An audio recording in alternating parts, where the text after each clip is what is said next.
Bonjour à toutes et à tous, bienvenue dans Libre Ensemble, votre rendez-vous de la laïcité. L'histoire nous appartient et ce sont les peuples qui la font. Ces mots, ce sont ceux de Salvador Allende, président du Chili, élu démocratiquement en 1970 et renversé 3 ans plus tard par un coup d'État militaire. Le 11 septembre 1973, il y a 50 ans, dans un palais présidentiel pris d'assaut par les putschistes, Salvador Allende se donne la mort. C'est le début d'une période de dictature sanglante parmi les plus répressives au monde. Ce qui marque 50 ans plus tard, c'est que la mémoire de Salvador Allende reste toujours vivace pour les exilés chiliens qui vivent en Belgique, mais beaucoup plus largement, il est devenu un symbole de la résistance contre le néocolonialisme, contre le capitalisme et contre l'extrême droite. Pour en parler, j'ai le plaisir d'accueillir aujourd'hui Francisca Medel. Bonjour. Bonjour. Vous êtes chilienne, vous avez trouvé refuge en Belgique en 1977, après avoir passé 3 ans dans les prisons chiliennes. Et nous accueillons également Roberto Cifuentes. Bonjour. Bonjour. Vous êtes un Chilien de la 2e génération, fils d'un marin, d'un membre donc, de la marine chilienne qui a refusé de participer à ce coup d'État militaire contre Allende. Et vous avez réalisé un documentaire en hommage à votre père qui est intitulé Viento Norte. Vous nous expliquerez ce titre dans un instant.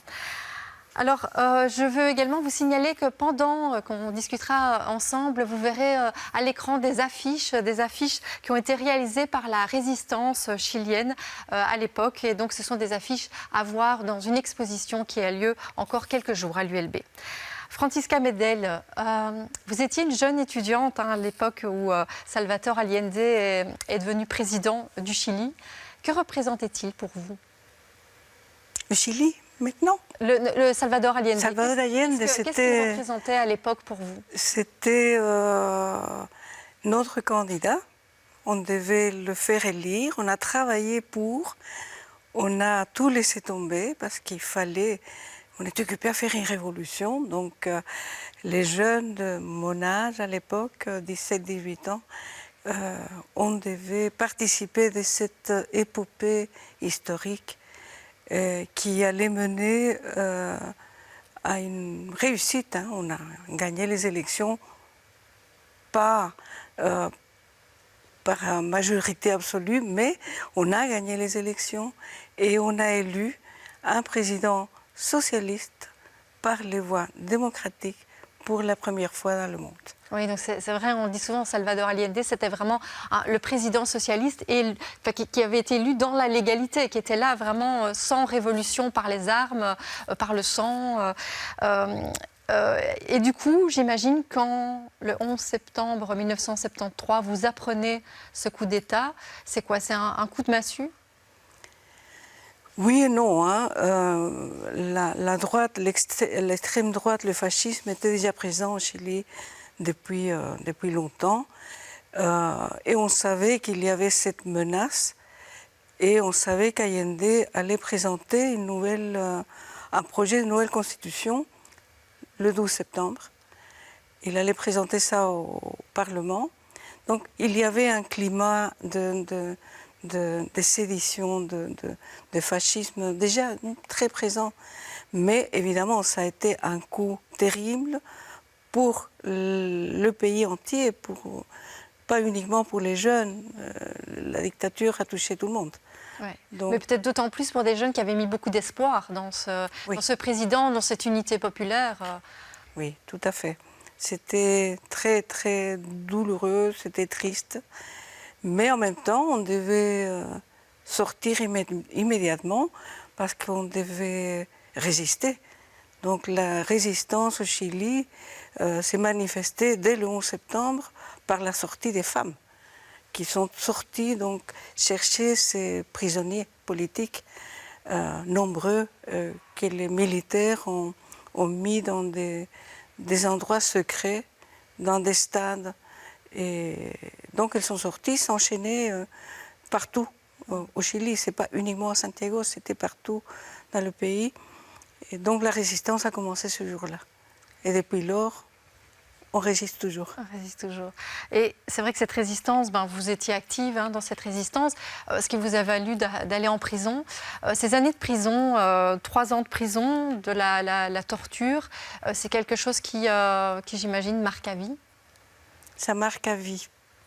Ça laisse des traces qu'on essaye non pas d'oublier, parce que ça fait partie de nous maintenant, de notre expérience, de notre vécu, de notre vie, des séquelles qui resteront toujours, mais aussi d'exemples. On a vécu ça, on sait de quoi ils sont capables, les militaires et les civils. On parle peu des civils fascistes qui ont participé activement au coup d'État en signalant aux militaires où ils devaient aller arrêter des paysans, des travailleurs partout au Chili. Donc oui, ça laisse des traces. Oui, on a vu tuer nos camarades, torturer des femmes enceintes de 8 mois, des gamines de 14-15 ans. Et nous-mêmes, on a subi toutes sortes de sévices qui restent pour toujours. Donc il n'y a personne qui va effacer ça. Roberto Cifuentes, on a parlé du rôle de l'armée, des civils. C'est des choses que vous montrez dans votre documentaire. On va voir un extrait de ce documentaire, mais j'ai quand même d'abord envie de vous demander pourquoi ce titre et pourquoi ce documentaire au départ? Qu'est-ce qui vous a motivé à le faire? Ce documentaire, ce qui m'a motivé à le faire, en fait, c'est depuis que je suis adolescent. J'écoutais tous les récits des compagnons, des camarades de mon père sur ce qu'ils ont vécu. Et j'ai moi-même, les premiers souvenirs que j'ai de mon père, en fait, sont en prison à l'âge de 5 ans.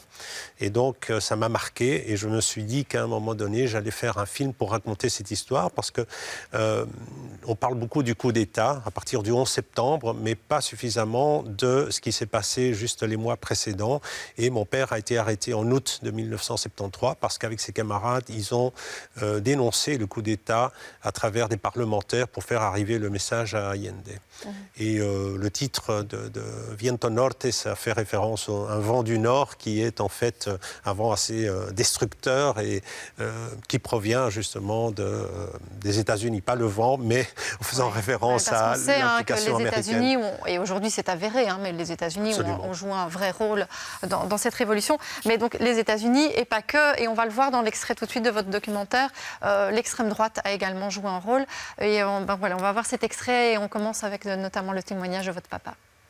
En principio del 71, los oficiales empiezan con una campaña de reuniones divisionales a decir que Allende se había salido de la Constitución, que Allende era marxista y que las Fuerzas Armadas no permitían que hubiera un presidente que fuera marxista, porque ellos indudablemente estaban regidos por la ideología de la doctrina de la seguridad nacional.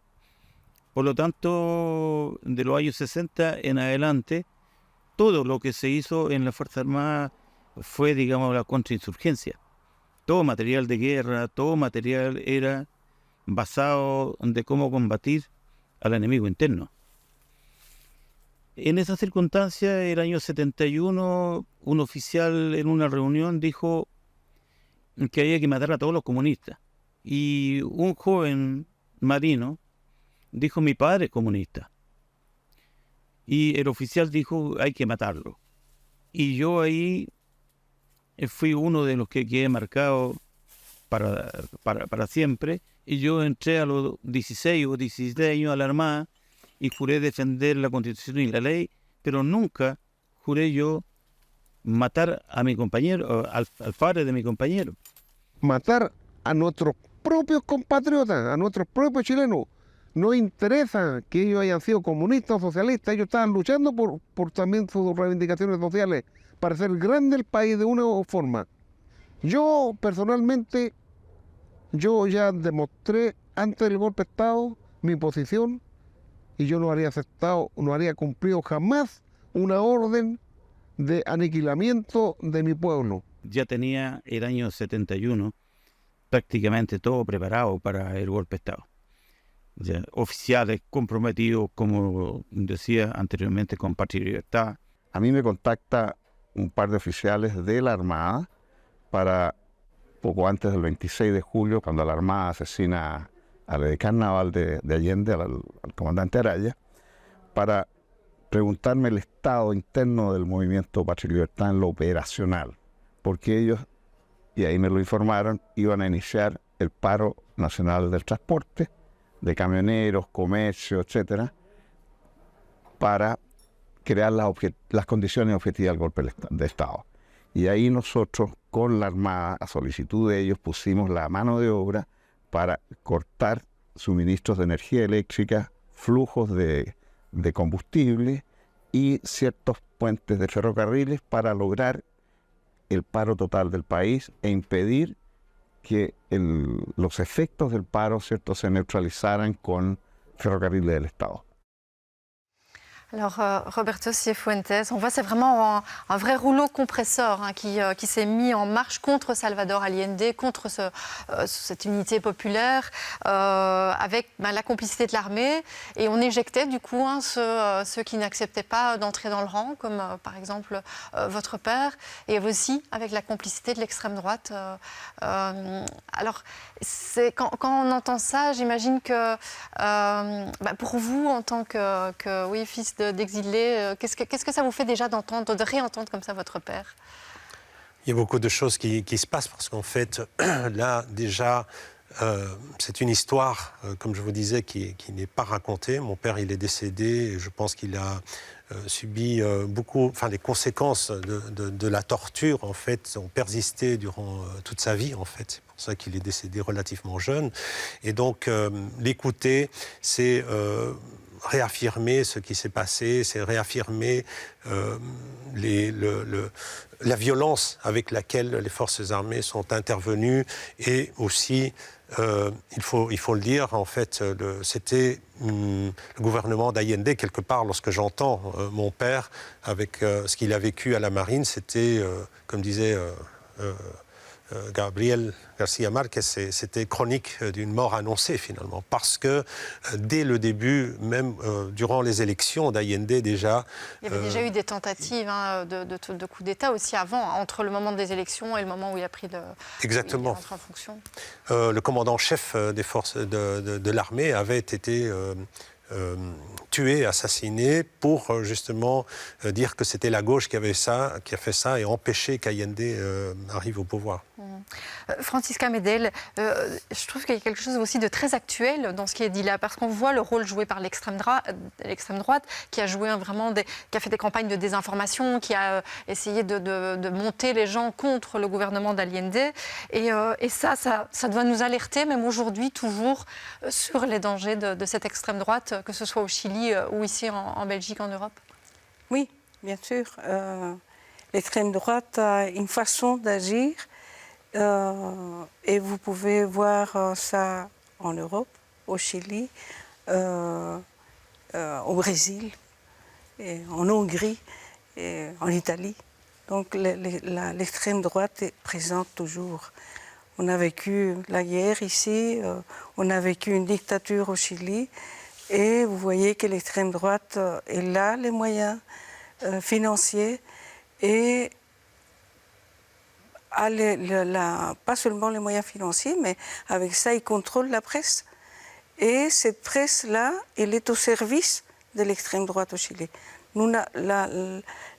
La société démocratique n'a pas de moyens de communication à sa disposition pour signaler que le gouvernement de Boric, par exemple, a fait... Boric, quel nouveau président chilien qui se revendique d'ailleurs d'Allende. D'Allende, oui, c'est héritier d'Allende.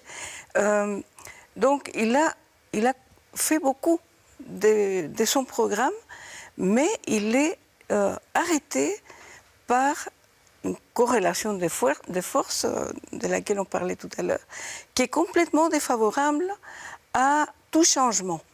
Donc, et la population chilienne vit ce matraquage médiatique du matin au matin, parce que la nuit, ça fonctionne aussi. Ouais. Oui, et puis Roberto Cifuentes, il y a aussi tout un système qui a été mis en place ensuite sous la dictature de Pinochet, un système d'éducation par exemple qui du coup a formé toute une série de personnes qui sont toujours là aujourd'hui et qui ont été un peu endoctrinées, c'est peut-être un grand mot, mais en tout cas qui voilà, ils ont été formés et à qui on a enseigné d'une certaine manière. Et puis il y a toute l'économie aussi, parce que ce qui a été fait pendant la dictature, c'est vraiment, on dit souvent le Chili était un laboratoire du néolibéralisme, c'est ça ? Oui, c'est bien ça, effectivement. Le concept, je dirais, de néolibéralisme, quelque part, né au Chili, parce que c'était effectivement un laboratoire. Et ce qu'a fait la dictature, dès qu'elle arrive au pouvoir, en fait, ce n'était pas un programme réformateur, par exemple, pour revenir à ce qu'il y avait avant Frei, qui était le président avant Allende, qui allait mettre en place, qui a mis en place un programme de réforme, mais vraiment une refondation du pays. Et donc en faisant des changements structuraux dans l'économie chilienne, notamment au niveau de l'éducation, de la santé, de l'habitat, des pensions. Et ce modèle se met en place déjà à partir de 1975, avec l'aide d'économistes américains, Milton Friedman. Et c'est pour ça qu'on parle aussi d'une dictature civico-militaire et pas juste militaire, parce que l'implication des civils dans le coup d'État est important, et ce qui suit aussi pour la mise en place de ce modèle, et qui se perpétue en fait jusqu'à ce jour. Oui, par exemple, le Chili, moi j'avais appris ça en préparant l'émission, par exemple, est un des rares pays au monde qui a privatisé l'eau. Et ça, c'est vraiment une conséquence du système de Pinochet, de ce système néolibéralisme qui est toujours là aujourd'hui. Oui, effectivement, ça c'est quelque chose qui caractérise en fait le Chili, c'est le processus de privatisation de tout ce qui était de l'État, qui avait été mis en place à partir des années 30, après la grande crise. L'eau, toutes les compagnies d'eau ont été privatisées.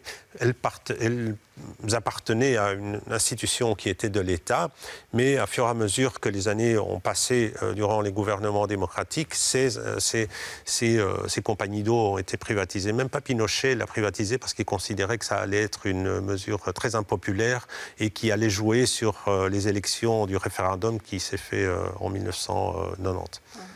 Donc, mais en tout cas, ça veut dire que les conséquences, elles sont toujours là de ce système qui a été mis en place, de ce système économique néolibéral, et des conséquences très dures pour la population du Chili encore aujourd'hui. Absolument, absolument, parce que ces réformes structurelles sont très difficiles à les changer, dû au fait que la droite chilienne a eu toujours une surreprésentation au niveau du Parlement. Dès le début de la démocratie, en fait, Pinochet était un sénateur à perpétuité.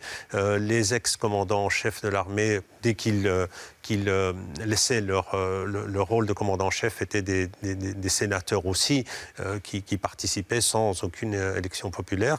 Et donc, ce qui s'installe au Chili, ça se renforce en fait parce qu'il y a un manque de force de la part des partis de centre-gauche pour pouvoir changer ce système. Alors, on s'est rendu à une des cérémonies qui est organisée là pour les 50 ans de ce coup d'État et 50 ans donc de la mort de Salvador Allende. On s'est rendu à la cérémonie qui a eu lieu à l'ULB. On y a rencontré Pierre Galland qui s'est investi, j'allais dire dès 1973, mais même avant, pour soutenir vraiment les réfugiés chiliens, en cofondant notamment le COLARCH, le collectif d'accueil aux réfugiés du Chili. Pierre Galland qui nous explique pourquoi la Belgique s'est impliquée comme ça pourquoi la Belgique s'intéressait autant au Chili et ce qu'on peut garder aujourd'hui comme héritage d'Allende. À l'époque, quand on est dans les années 70, on est vraiment à un moment donné où le monde est en train d'être bousculé par des appels à un nouvel ordre économique international. Ça va être la fin de la guerre du Vietnam. C'est le moment où les Américains trafiquent le dollar en supprimant le dollar à l'or. Et donc, tout est bousculé. Et il y a en Europe à ce moment-là une majorité européenne qui est vraiment de gauche. Il y a une gauche européenne. Le deuxième fait, c'est qu'on suivait de près la question du Chili et on était déjà très préoccupés de toutes les dictatures militaires qui se mettaient en place. N'oubliez pas qu'en Uruguay, c'est au même moment, mais au Brésil aussi, en Argentine, etc. Et donc, il y avait un souci. Et il y avait des informations permanentes sur la question de l'Amérique latine. Quand tout d'un coup le coup d'État arrive, c'est un choc pour l'ensemble des démocrates européens et il va se créer un mouvement de solidarité absolument exceptionnel qui va se poursuivre et qui va trouver des moments et des lieux tout à fait particuliers pour s'exprimer, notamment ici à l'université, qui dès le lendemain du coup d'État va proclamer Salvador Allende docteur honoris causa de cette université.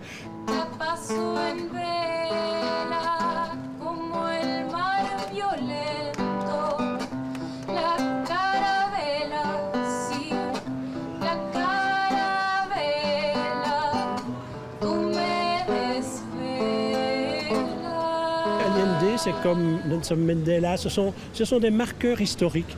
Et ces marqueurs historiques, eh bien, nous, à notre petite façon, à notre petit niveau, nous essayons de faire en sorte qu'ils soient partagés et de le faire sur un site universitaire, c'est important, pour faire une espèce de contrat de génération sur ces solidarités-là.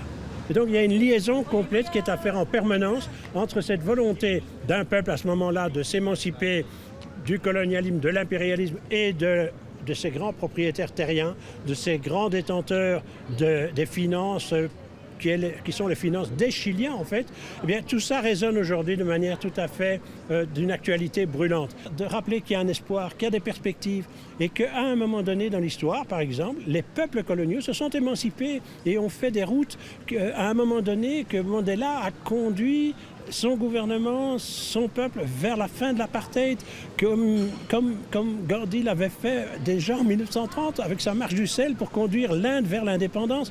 Aujourd'hui, eh bien, il faut que les peuples, je pense que les peuples ont un devoir de se remettre debout et d'être capables de confronter les dérives qui se produisent dans les gouvernements des pays dits démocratiques.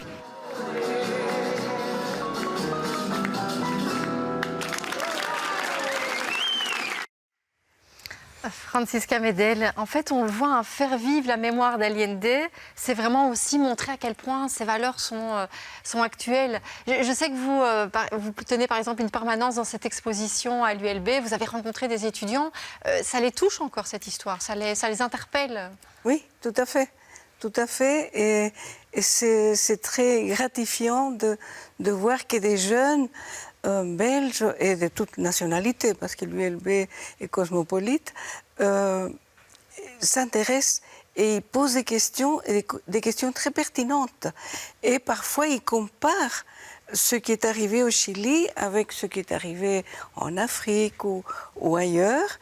Et quand on leur dit comment le fascisme a été destructeur en Amérique latine, comment on a été ce laboratoire infect du néolibéralisme, de l'école des Chicago Boys par exemple, qui non seulement a sévi au Chili, mais aussi en Argentine et en Uruguay, les trois pays qui ont vécu des dictatures horribles.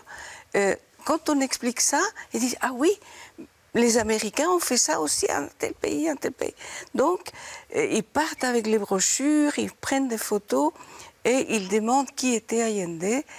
Et c'est avec beaucoup de tendresse qu'on leur explique ça et ils promettent de revenir avec des amis. Donc, c'est vraiment très beau de voir ces jeunes s'intéresser à une histoire qui est si lointaine, tant par la géographie que par les années. Mais c'est vrai. Et on parlait de sujets très actuels. On sait qu'il y a eu entre 200 000 et 1 million de Chiliens qui se sont exilés pendant la dictature. Il y a beaucoup qui sont venus en Belgique, comme vous. J'imagine que du coup, toute la question de l'exil, la question de la migration, qui sont aujourd'hui au cœur de l'actualité, c'est des questions qui vous touchent aussi. Et là-dessus aussi, on est dans des choses très actuelles. Oui, on a vécu un accueil chaleureux du peuple belge. Parce qu'il y avait Pierre et le collage qui nous attendaient. On était hébergés directement. Nos documents étaient faits directement. On ne devait pas se bagarrer pour avoir le statut de réfugié. Et malheureusement, on a dû vivre aussi la migration des guerres de partout et qui sont arrivés ici en Belgique à la place Maximilien et qui étaient là complètement démunis, seuls, sans rien. Et il y a eu cet élan de la population pour venir en aide. On était 40 000 personnes pour participer de cet élan de solidarité collective et prendre le relais par rapport à l'État belge. Alors, je voudrais juste qu'on voit une dernière séquence, et cette fois, ça va être un Chilien de la 3e génération, parce qu'on a la première, on a la 2e, on va voir la 3e. Il s'appelle Daké, c'est un artiste, un graffeur. Il a réalisé une fresque qui est affichée aujourd'hui sur le bâtiment de la FGTB à Bruxelles, et il nous parle de ce que représente Allende pour lui.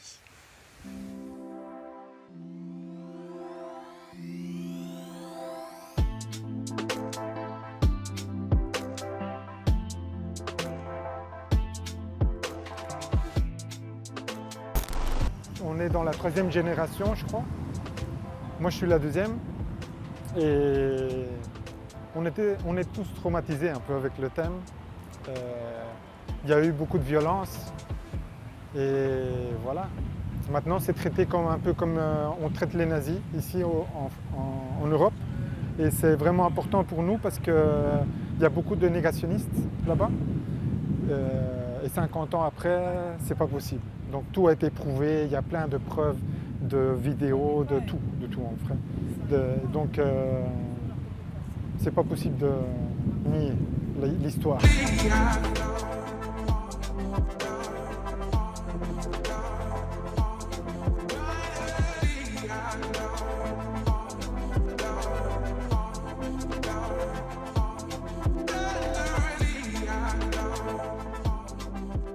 Pour moi, peindre ce genre de fresque, c'est aussi résister, mais aussi de faire l'exercice de mémoire, que les gens se demandent qui est Allende, d'aller chercher.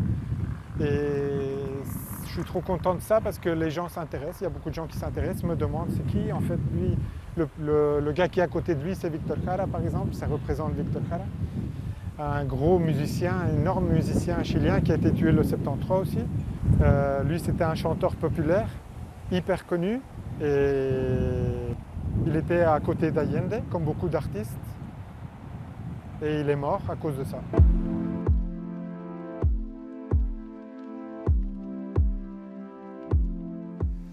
Alors Francisca, on vous sent ému comme ça de voir, c'est quoi? C'est le fait de cette transmission de génération en génération? Oui, c'est beau de voir qu'il y a 3 générations et que ces 3 générations, nous les vieux, les petits vieux, on a transmis notre vécu à nos enfants et qu'on le transmet aussi aux jeunes Belges. Ça, c'est très émouvant. Oui, ouais, et c'est un rôle vraiment de transmettre à tous et beaucoup plus largement même qu'au Chili. Oui, je pense que même le mouvement qu'il y a eu en 2019 au Chili, beaucoup de jeunes en fait reprenaient cette image d'Allende et avaient recherché sur ce qui s'était passé durant l'unité populaire et reprend tous les aspects éthiques d'Allende. Merci vraiment beaucoup à tous les deux. Merci à vous de nous avoir suivis et à très bientôt pour un nouveau rendez-vous de la laïcité.